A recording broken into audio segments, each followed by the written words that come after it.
Hello and welcome to the Terran Space Academy, where we help prepare you for a bright future in the space industry. Please don't forget to like and subscribe, and help us out on Patreon if you can. We appreciate you. We are working on some deep and in-depth lessons that are taking a lot of time. We may have to have a little more time in between lessons than we have recently. In the meantime, we'll do updates when possible, like this one, on the Space Launch System. We have been extremely hard on the Space Launch System because of its extensive delays and extremely over-budget price. But last night, the Space Launch System roared off the launch pad and into history. It is now the most powerful rocket to ever launch, beating the record held for half a century by Saturn V. In a way, this rocket is a symbol of modern America. Massive, complicated, and expensive, but undeniably powerful and compelling. We covered Artemis 1 recently, and we will review this lesson in a moment. But for now, let's just enjoy the beauty of this machine and congratulate NASA, the European Space Agency, and yes, even Boeing, for getting the job done. But the ALS will check. Make sure there's no holds coming from the ground up until T-minus 2 seconds. Go for ALS. And we are go for ALS. The Space Launch System is now counting down to liftoff of Orion on its maiden voyage to the moon. Launch team can no longer recycle the count. Sound suppressor water now flowing 15. under the ML. And here we go. 10. Hydrogen burn-off igniters initiated. 7, 6, 5. 4-stage engine start. 3, 2, 1. Boosters in ignition. And liftoff of Artemis 1. We rise together back to the moon and beyond.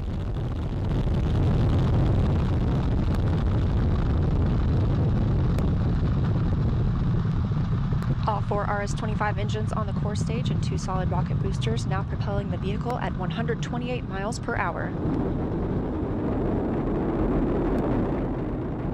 Hearing good control on the roll from teams in Mission Control Houston. All good calls so far. Now 30 seconds into the flight of Artemis 1. First milestone will be for the vehicle to pass through max Q at about 1 minute and 9 seconds into launch. This is the greatest period of atmospheric force on the rocket.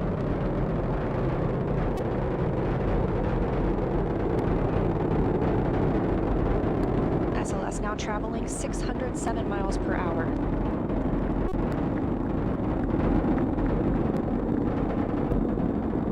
You're looking at 8.8 million pounds of maximum thrust. Quiet here in the loops in Mission Control. The 4 core stage engines are throttling down ahead of passing through max Q.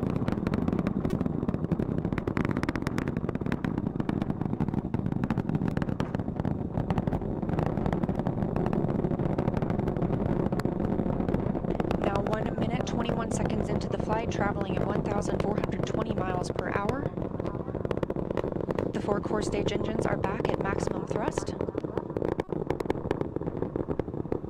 The next major milestone will be for the solid rocket boosters to cut off and jettison at about 2 minutes and 11 seconds into the flight, so about 30 seconds from now. Again, quiet here in Mission Control Houston as teams continue monitoring the flight of Artemis 1.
Thanks for listening, and stay safe. At Astra Pro Terra.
Hello and welcome to the Terran Space Academy, where we help prepare you for a bright future in the space industry.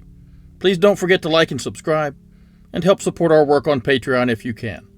We appreciate you. I was unsure what lesson to release this week. There are several that we were working on, but in honor of the impending launch, I decided to take a close look at the Artemis 1 mission, and the SLS rocket that will make it possible.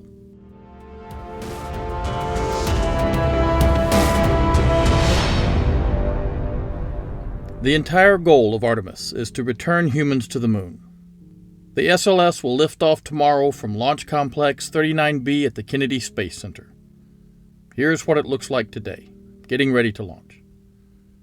We have looked at the SLS in passing before, and we've been quite critical of the cost and delays. But make no mistake, the Space Launch System will be the first time in half a century that humanity had a machine capable of taking us to the moon. The SLS will be in this configuration, Block 1 crew, just as it would to carry humans to lunar orbit. I say lunar orbit because the Orion is not designed to land on the moon. That will require a separate human landing system, and NASA has chosen the SpaceX Starship to be this system. There are many images of the SLS that you can find online, and it can be very confusing, as the SLS has been in development for a long time, and some changes have been made along the way. The SLS is 98 meters tall in the Block 1 or crew configuration, and the central core has a diameter of 8.4 meters. The core stage itself is 65 meters tall. For comparison, it is just a little smaller than the Starship Super Heavy booster. You could, in fact, slide an SLS core stage completely into the Starship booster. This core stage has an empty mass of a little more than 85 metric tons. It can hold over 900 tons of propellant, bringing the gross mass to 1,075 metric tons. The core stage is powered by 4 RS-25 hydrogen-fueled rocket engines.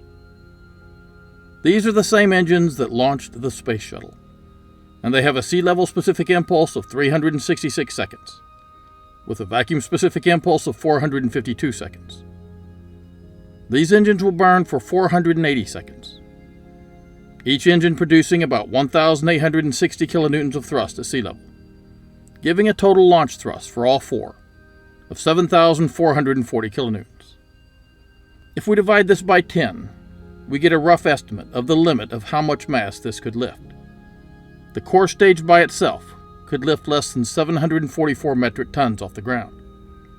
To have an efficient thrust-to-weight ratio of 1.5, we would need to subtract 1/3, and we would get about 500 metric tons lifted. We've already said that the core has a mass of over 1,000 tons by itself. We haven't covered the second stage and payload yet, so we need some high thrust to help get this off the ground. That's where these two solid boosters come in. They are 54 meters tall and 3.7 meters in diameter. For comparison, that is the same exact width as a Falcon 9 rocket. Each of these solid rocket boosters has a mass of 727 metric tons and is made of 5 segments. These are very similar to the Space Shuttle boosters, except they only had 4 segments. A flex-sealed nozzle allows the thrust of these to be vectored in flight. These can produce over 16,000 kilonewtons of force each. 2 of these produce 32,000 kilonewtons, and added to the 7,400 produced by the core stage engines, we get a total of about 39,000 kilonewtons. So about 75% of liftoff thrust is provided by the solid rocket boosters. Again, dividing by 10 and removing 1/3 tells us we can lift about 2,600 tons efficiently. The entire mass of the SLS on launch for Artemis 1 is almost exactly 2,600 metric tons. The boosters will fall away once they've burned all their propellant. They will not be recovered and reused like the Space Shuttle boosters were. At this point, the boosters have burned for 126 seconds, adding their propellant mass to the rocket's delta V, with an efficiency of 269 seconds specific impulse, and will now drop away their empty mass, reducing the load on the core main engines. Once the solid rocket boosters have separated, the aerodynamic panels seen here will fall away. At the end of the Orion capsule when it launched was this structure. This is the Orion launch abort system. This has 2 parts. A fairing assembly, which is a lightweight composite shell that protects the capsule on launch, during ascent, and in case of an abort. And this tower, which contains the abort motor, attitude control motor, and jettison motor. The abort motor produces 39 kilonewtons of thrust. The solid rocket motor in the Orion LAS is the first designed to vector, steer, and control a spacecraft. If something went wrong, this would carry the crew to safety. Once safely on its way to orbit, the SLS will jettison this multi-ton structure. The core stage will continue firing until it has burned all of its fuel. Then it will separate at the launch vehicle stage adapter. This will leave the second stage, ESM, and Orion. The second stage is called the cryogenic propulsion stage and has one RL-10 hydrogen and oxygen powered rocket engine. This is a closed expander cycle engine. This engine will then ignite and make a perigee raising burn. Perigee is an orbiting body's closest approach to Earth. Thrust generated on one side of an orbit raises the orbital altitude on the opposite side. A spaceship needs to add delta V on the opposite side of the Earth from their launch point. A burn here at point 4 will raise the orbit at point 6. This burn will allow the remaining SLS components, the interim cryogenic propulsion stage, the European service module, and the Orion capsule, to complete a stable orbit around the Earth, and will position it for what is called a trans-lunar injection. As we've noted many times, the RL-10 is the most efficient rocket engine used in space to date. It will produce 110 kilonewtons of thrust and will fire for 1,125 seconds, with 465.5 seconds of specific impulse, which correlates to an exhaust nozzle velocity of 4,565 meters per second. This long burn will add enough delta V to send the ICPS, ESM, and Orion capsule on their way to the Moon. After the second stage has burned all of its fuel, it will have been able to send about 27 tons on the translunar injection. Then the second stage will separate and be left behind. This will expose the Orion stage adapter. This section is not just wasted mass to connect the second stage to the European service module. It has a deployment mechanism that can release 10 small CubeSats.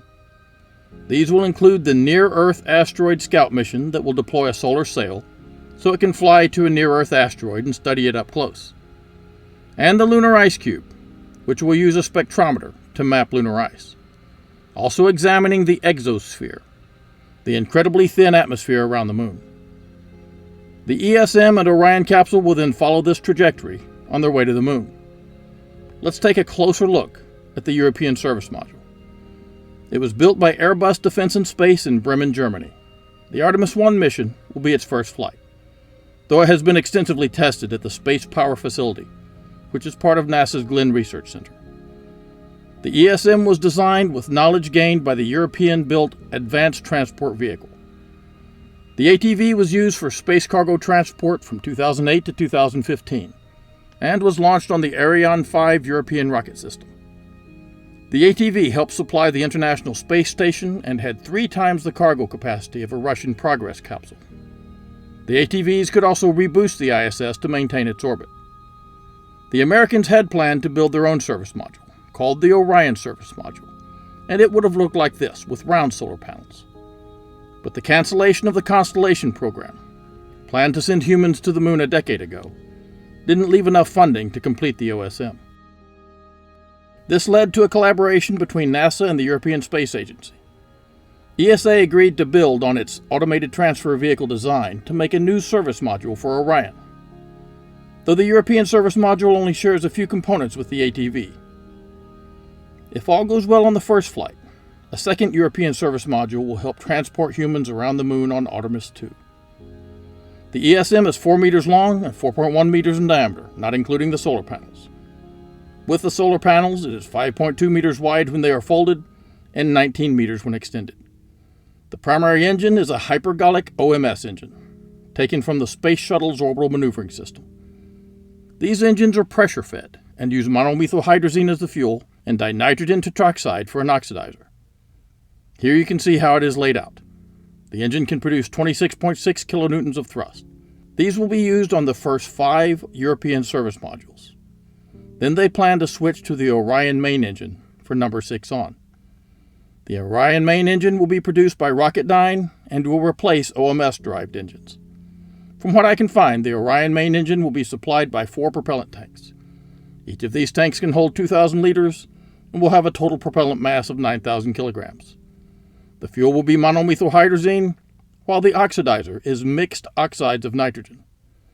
The secondary propulsion system will be 8 Aerojet R4D11 thrusters. These thrusters were used on the ATV, and an older version was used on the Apollo service module.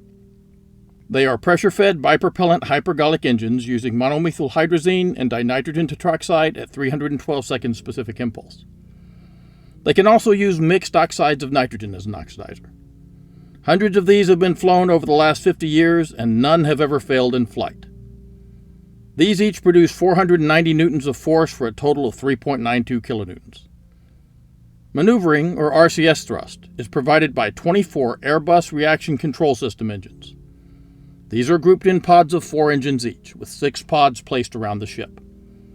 These are also monomethylhydrazine fueled and can use dinitrogen tetroxide, MON1, or MON3 oxidizer. The number after the mixed oxides of nitrogen abbreviation tells you how much nitric acid is mixed in, 1% or 3% up to 25%. The nitric acid lowers the freezing point. Think of it as antifreeze for rocket engine oxidizers. When it comes to electrical power, the old Apollo service modules used fuel cells, but the European service module will use solar panels and produce twice as much power. The panels generate 11.2 kilowatts of electricity from 4 7.4 meter wings with 3 panels on each wing. Total launch mass for a lunar mission is 13,500 kilograms, with 240 kilograms of water, 90 kilograms of oxygen, and 30 kilograms of nitrogen. The ESM can carry up to 380 kilograms of other payload. The structure is mostly made from aluminum alloy with some stainless steel. The tanks are titanium, and the insulation is Kapton.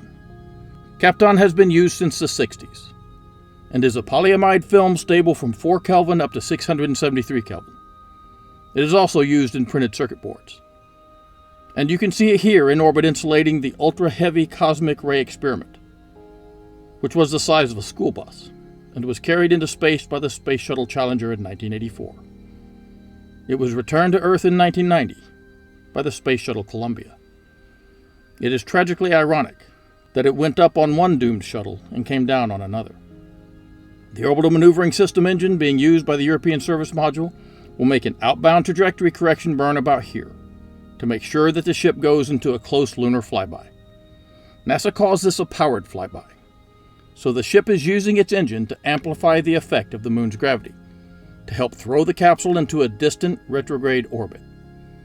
This will put the ship about 70,000 kilometers from the moon, before the moon's gravity pulls it back. The ship will leave the distant retrograde orbit and fall back to orbit the moon again. On this side of the moon, the ESM will fire its engine one more time, in a return-powered flyby, again using the moon's gravity to throw the ship back toward Earth. We can call this a trans-Earth injection burn if we want to. The ship will now fall back toward Earth, making a correction burn here if needed. As the ship gets close to the Earth, the ESM will separate. The Orion will now be falling back at about 11,200 meters per second. The Orion is the only spaceship built today able to withstand the incredible heat generated by a lunar return mission. The Dragon capsule would not survive without extensive modifications and a reinforced heat shield. The Orion will deploy its parachutes and come down to land in the ocean. The entire mission will have taken up to 42 days. During that time, instruments, some of them enclosed-in mannequins on the capsule, will have recorded G-force loading, radiation levels, environmental control systems function, propulsion system performance, and the guidance, navigation, and control systems. If everything works the way it's designed, the next mission, Artemis 2, will carry humans. This may seem like a tall order, but despite cost overruns and delays, most of the SLS is proven technology. The solid rocket boosters are like those from the shuttle program. The core stage engines are space shuttle main engines, proven to be efficient and reliable. The RL-10 has been flying in space for half a century. The orbital maneuvering system engine design on the ESM flew over 100 missions on the space shuttles. We hope everything goes perfectly for the SLS and DSM Orion, and congratulate everyone who worked on this amazing example of human engineering. Thanks for listening, and stay safe at Astra Pro Terra.